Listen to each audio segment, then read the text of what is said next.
Bilirəm ki, hər biriniz rast gəldiniz. Yağın hazırlanması, onu qablaşdırmalıdırlar. Yerdən, belə lapatka deyirlər də ondan. Onu yağı yığmaq istəyənlər ayaqlarında çəkmələr. Təbii ki, onu küçədə də geyiniblər, həyətə geyinirlər və yağın üstündə sərbəst hərəkət edirlər. Düşünmürlər ki, bunların ayaqlarında axı həyətdən gəliblər, küçədən gəliblər, heç küçədən gəlməyiblər. Bax, o ətrafda gəzişirlərsə, onların özündən belə mikroblar yığıla bilər ayaqqabının, çəkmənin altına. Rezin çəkmələrdə siz gördünüz də belə, elə bil samanı götürüb atırlar. Siz də mənə bağışlayın.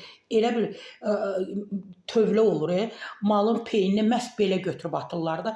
Bax, məhz yağa elə münasibət var idi. Məhz onu biz alırıq, çoxlu pul veririk, alırıq və qida kimi istifadə edirik.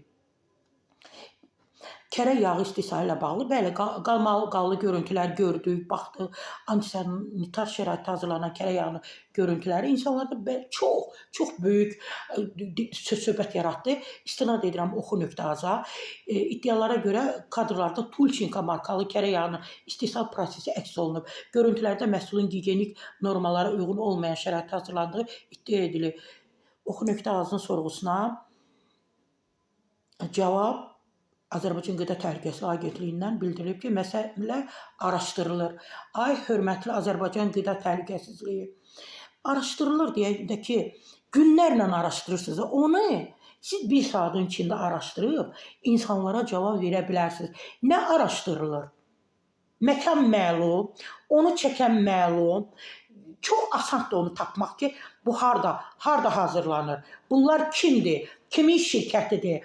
Nə bilim, bəlkə də şirkət deyil, hansısa Xırdalanda zirzəmilər var, orada hazırlanır. Sosial şəbəkələrdə yayılan görüntülərdən məlumatlıyıq. Məsələn, araşdırılır. Qida sahəsində hər hansı uyğunsuzluq olarsa istehlakçılar, o cümlədə sosial şəbəkə izləyiciləri konkret faktlarla e-qida mobil tətbiqi və ya 1003 çağrı mərkəzinə zəng vuraraq müraciət edə bilərlər deyə məlumatda bildirilir. Əzizlərim, sizə video görüntü çatdırılıb. Araşdırın, insanlara məlumat verin. Mən alıcıyam, mən istifadəçiyəm, mən bu yağdan istifadə edirəm. Biz hələ zəng vurmalıyıq, sizə görüntülər atılıb. Araşdırın, ciddi cəzalansınlar. Şor, pendir, süd, nələr harda hazırlanmır? Niyə görə buna konkret olaraq bir təsir edən yoxdur?